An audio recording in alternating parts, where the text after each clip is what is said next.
বন্যায় ক্ষতিগ্রস্ত মানুষের পাশে দাঁড়ান।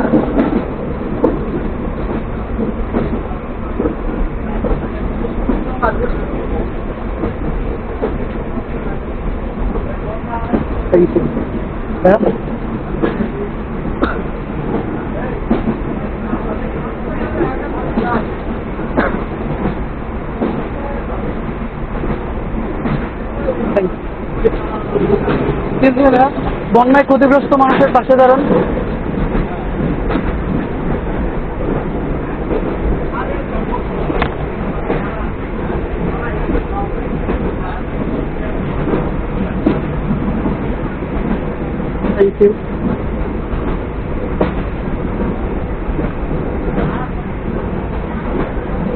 ধন্যবাদ। বন্যায় ক্ষতিগ্রস্ত মানুষের পাশে দাঁড়ান।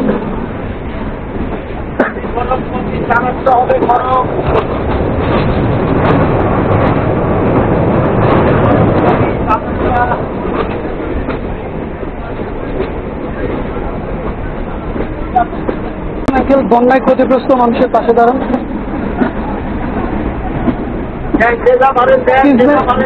বন্যায় ক্ষতিগ্রস্ত মানুষের পাশে দাঁড়ান। বন্যায় ক্ষতিগ্রস্ত মানুষের জন্য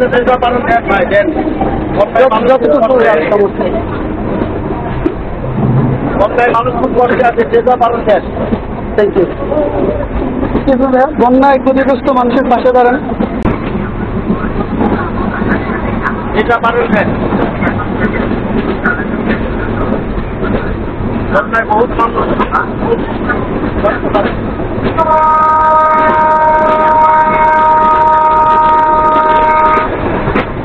ধন্যবাদ। বন্যায় ক্ষতিগ্রস্ত মানুষের পাশে দাঁড়ান যতটুকু সম্ভব। বন্যায় ক্ষতিগ্রস্ত মানুষের পাশে দাঁড়ান। ধন্যবাদ। কেউ দিবেন বন্যায় ক্ষতিগ্রস্ত মানুষের পাশে দাঁড়ানোর জন্য?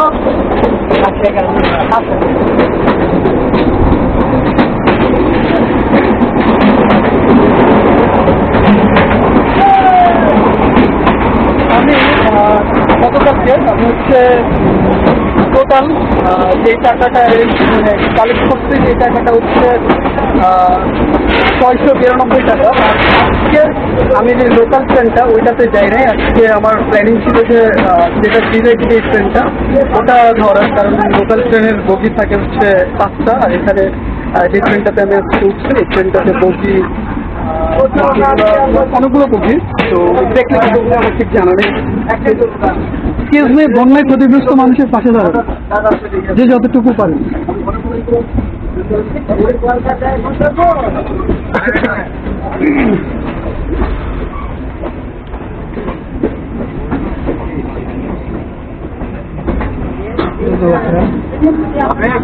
কেউ দিবেন ভাইয়া?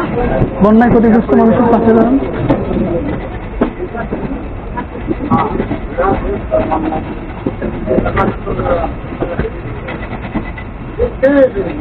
ধন্যবাদ।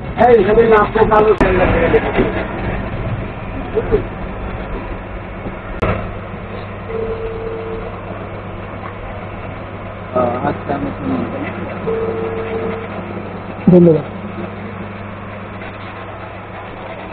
ধন্যবাদ। ধন্যবাদ।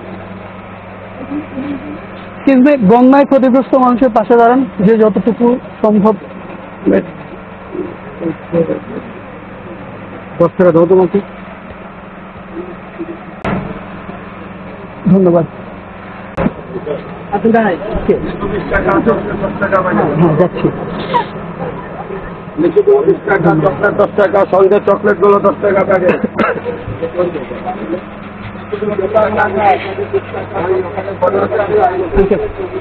Thank you.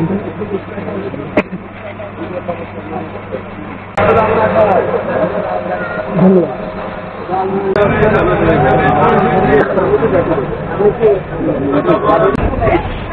থ্যাংক ইউ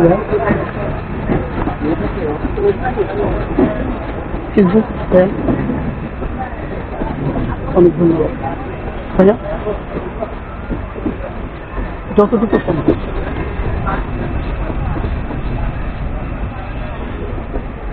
অসংখ্য ধন্যবাদ। আমি এখন ফরিদপুর রেলওয়ে স্টেশনে, আর এই যে ট্রেনটা মধুমতি এক্সপ্রেস হচ্ছে একদম পেছন দিক থেকে, মানে আমি পাংশা থেকে উঠে একদম পেছনের বগি থেকে পুরো ট্রেনটা আমি কভার করে ফেলছি। অনেক ক্রিয়েট করে ফেলছি ফান্ড, এখন এগুলো ঠিকঠাকভাবে আজকের মধ্যে জমা দিয়ে দিব। আর টিএসসিতে এগুলো জমা দেওয়ার সাথে সাথে, মানে এই টাকাগুলো জমা দেওয়ার সাথে সাথে আমার অন্যান্য কাজে ব্যস্ত হয়ে যেতে হবে স্বেচ্ছাসেবী হিসেবে। তো আজকে প্রপার কি প্ল্যান আমার মাথায় এখনো সেট হয় নাই, কারণ আমি অবস্থা বুঝে ডিসিশন নেব কী করা যায়। আগে ঢাকা পৌঁছে ঢাকা একটু কাজ করব বিকেল পর্যন্ত, মানে ইচ্ছা আমার আজকে বিকেল পর্যন্ত কাজ করব, তারপরে টিএসসির দিকে যাব। তো এখন ঢাকায় নেমেই আমি টিএসসির দিকে যাচ্ছি না। তো এই যে দেখতে পাচ্ছেন ফরিদপুর ক্রস করছি, ফরিদপুর রেলওয়ে স্টেশনটা। তো এই ট্রেনটা ভালোই বড় ছিল, অনেকগুলো বগি ছিল, যার ফলে আমি মোটামুটি একটা ভালো ফান্ড ক্রিয়েট করতে সক্ষম হয়েছি। তো এটা হচ্ছে ঢাকা থেকে রাজশাহীতে যায়। আমার একদিন প্ল্যান আছে, আমি একদিন রাজশাহীতে যাবো, কিন্তু রাজশাহীতে আমার এখনো যাওয়া হয়ে ওঠেনি। সবসময় ওই ট্যুরের বা কোথাও যাওয়ার চিন্তা ভাবনা করলে সবসময় চট্টগ্রাম, বান্দরবন এগুলো ছাড়া মাথায় আসে না। তো আজকে আমার কাজগুলো করতে করতে আমি এই মধুমতি এক্সপ্রেসে উঠে আমার কাছে মধুমতি এক্সপ্রেসটা খুব ভালো লেগে গেল। মানে ট্রেনের ভেতরের পরিবেশ এবং সিট প্ল্যান সব কিছু খুবই সুন্দর। আর এখানে মোটামুটি এই ট্রেনের একটা ক্যাবিন আছে, ট্রেনের একটা ক্যান্টিন আছে। এই ক্যান্টিনে চাইলে হচ্ছে বিরিয়ানি, স্যান্ডউইচ, তারপরে চা, কফি, হ্যাঁ বিভিন্ন রকম চিজ, বিভিন্ন রকম আইটেম দিয়ে এখানে ভর্তি। আপনারা চাইলে মোটামুটি এক্সপ্রেসের যাত্রী হলে এই ক্যান্টিনে এসে খাওয়া দাওয়া করতে পারবেন। তো আমার নেক্সটে যদি আমি কোনো সময়, মানে আমার যদি রাজশাহী যাওয়ার কোনো প্ল্যান যদি থাকে, হ্যাঁ প্ল্যান আছে, রাজশাহী যাওয়ার প্ল্যান আছে। তো রাজশাহীতে যদি যাই তাহলে মধুমতি এক্সপ্রেস এটাতে যাব।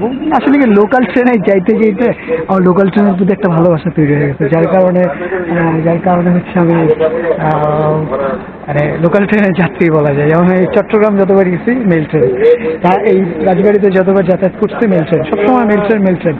তো সব ট্রেনেই ঘোরা উচিত। আমাদের বাংলাদেশে যত রকম ট্রেন আছে সব ট্রেনে ঘুরলে ট্রেন সম্পর্কে জানা যাবে, ট্রেনের পরিবেশ জানা যায়। ট্রেন জার্নিটা আসলে আমার কাছে স্মুথ মনে হয়। কেন স্মুথ মনে হয় ট্রেন জার্নি? কারণ ট্রেনে জার্নি করলে একটা মজা যেটা, সেটা হচ্ছে যে আমরা বাসে বা বাইকে বা অন্যভাবে যদি আমরা যাতায়াত করি তাহলে আমাদের একটা জ্যামের ব্যাপার থাকে। তো ট্রেনে জ্যাম থাকে না, ট্রেনে একটা প্রবলেম থাকে, সেটা হচ্ছে ক্রসিংয়ের টাইমে একটু স্টেশনে দাঁড়াইতে হয়, এইটাই। তাছাড়া ট্রেনে কোনো প্যারা নেই, স্মুথ জার্নি ট্রেনে করা যায় আর কি। আরেকটা জার্নি আছে যেটা হচ্ছে লঞ্চ জার্নি। আমার ইচ্ছা আছে যে আমি যদি কোনো সময়, অনেক ইচ্ছা ভাই, মানে আপনারা কি বলবো, আমার বহুত ইচ্ছা আছে। বাংলাদেশের 64 জেলা যে কবে আমার পূরণ হবে আমি জানি না, তবে আমার ইচ্ছা আছে আমি বাংলাদেশের 64 জেলা কভার করবো, বাংলাদেশের 64 জেলায় যাব। তো বাংলাদেশের 64 জেলায় আমি গেলে আমি আপনাদেরকে অবশ্যই সাথেই নিয়ে যাব। ঢাকা থেকে আসলো এটা নকশিকাঁথা, আমি জানি এটা নকশিকাঁথা, এটা ঢাকা থেকে খুলনায় যায়। এই দেখেন ট্রেন থেকে এই যে ছেলেটা দেখতেছেন গুলির বেগে আসতেছে।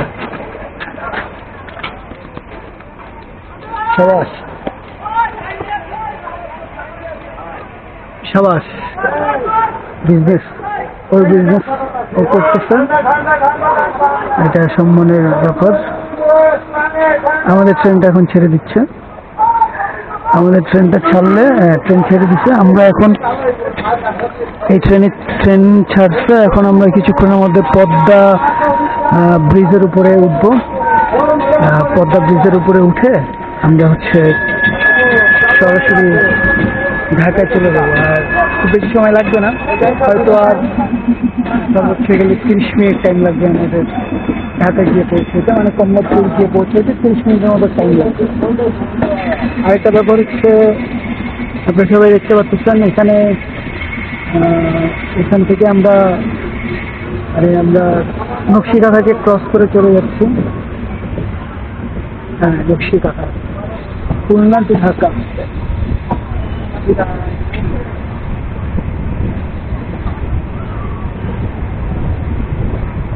আর যে এই রেল লাইন মানে অস্থির প্ল্যাটফর্ম। ঠিক আছে, আর কিছু দূর গিয়ে পদ্মা ব্রিজের উপরে উঠে আপনাদেরকে আবার দেখাবো পদ্মা ব্রিজটা দেখতে কেমন।